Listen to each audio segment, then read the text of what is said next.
Hi, welcome back. Let's continue. We are talking about arrays in this lesson. Now, I know in the previous lesson, we were on chapter 3, we were doing for loops with ranges.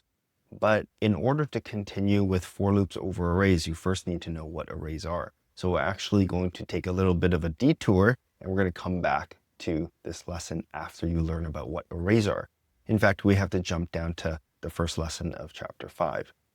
And then we can hop back to chapter 3. So first of all, what are arrays and how do we create them?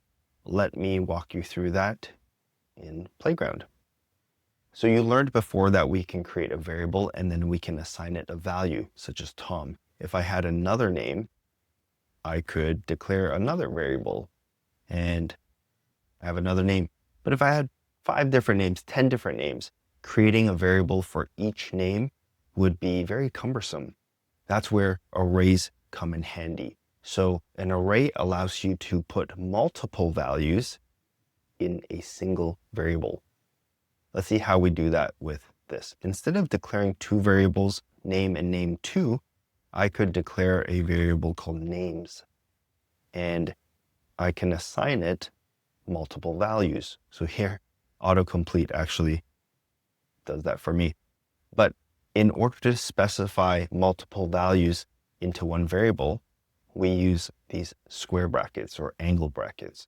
And then we're going to put each of the values separated by a comma. So I'm going to put Tom, comma, Chris.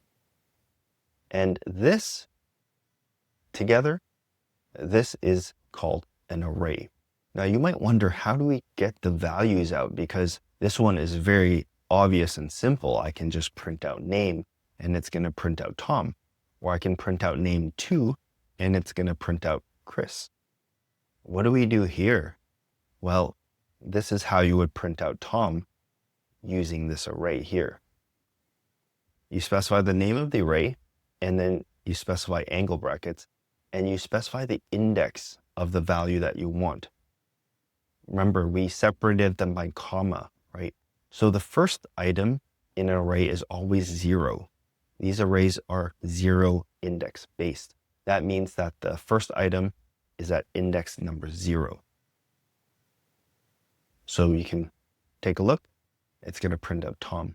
Now, if I print out the value at index number 1, that would be Chris.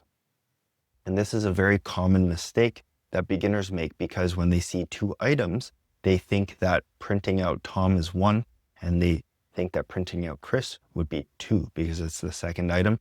But in fact, you're going to get an error, index out of range. So whenever you see this error, index out of range, you know it has to do with perhaps you're trying to get a value in an array where there is no index. The other thing with arrays is that you can get the count. That means the number of items in that array, like this. Names.count will give you 2 because there are 2 items. Now, the cool thing with arrays is that you can add items to it and you can remove items to it. It's almost like a list. We're going to get to how to do that later on, but in this lesson, I just want to introduce you to arrays, tell you what they are, why they're helpful. Okay, some other things to talk about. So remember here, in terms of data types, because we haven't specified the data type of this variable, Swift will take a look at the value that you're assigning into that variable, and it will infer that name is a string data type variable. And same thing goes for name number 2. This is a string type variable. Now, an array also has a data type. Would this data type be a string? Close. It's an array of strings. That is the data type. So this is how that looks. Square brackets, string. And this is the data type for an array of strings. If it were an array of integers, this would be int. So that would look like this. Var nums. Something like that, right? Again, we don't have to explicitly state the data type because Swift can take a look at what we're assigning to it and infer that. Now, where specifying the data type is required is if you want to create an empty array, because when you create an empty array like this, Swift has no idea what data is in there. It's empty. So it doesn't know what data type this is. So in this case, you have to specify the data type like that. Why would you ever want to create an empty array? Remember, an array, you can add items into it and remove items from it. So you might want to declare an empty numbers array only later on to add or subtract to or from it. So that's basically arrays in a nutshell. Let's take a look at what else we have here. So we talked about the type of an array. This is another way to create an empty array. It gets a little bit confusing when there are multiple ways to do things. So let's say we wanted to declare another empty integer array. This is another way to write it. Use the one that feels the most natural to you so that it comes easily. I mean, now we're just getting into different ways of doing things, but the basics of arrays is what we talked about earlier on here. Let's take a look at this is worth mentioning. So you learned about variables and constants and how if you declare it as a constant, you can't change the value of it, right? Same thing goes for arrays.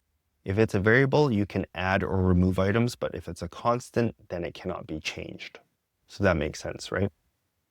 Okay, let's take a look at this challenge here. Pause the video if you want to try this out for yourself. Create an array called favorite films that holds the titles of 3 films you enjoy, and then print the first film, the last film, and the total count of films in the array. All right, so let's try this out for ourselves. Challenge. So we're going to say let movies equals, we're going to declare a string array. There's going to be 3 items, right? So I'm just going to create 3 strings like that. I'm going to fill in the names. So I really liked, these are my favorite movies. Interstellar, really liked that. I have a lot of favorite movies. These are some of the older ones, like Green Mile.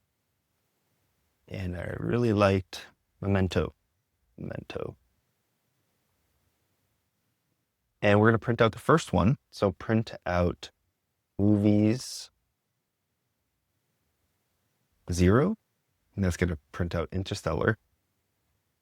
Then we're going to print out movies. The last one would be 2, right? Because there are 3 items. So this is index 0, this is index 1, this is index 2. And then print out the count. So hopefully this was pretty straightforward for you. And if you haven't seen any of these 3 movies, I do highly recommend them. They're some of my favorites. Let me know what your favorite movies are in the comments down below. All right, let's move on to the AI prompts. So this gives you an alternate explanation of Swift arrays. This gives you a quiz. And lastly, these prompts give you some more examples to help you really solidify arrays. Okay, I hope this was helpful. In the next lesson, we're going to jump back to how to repeat things with Swift. All right, I'll see you in the next one.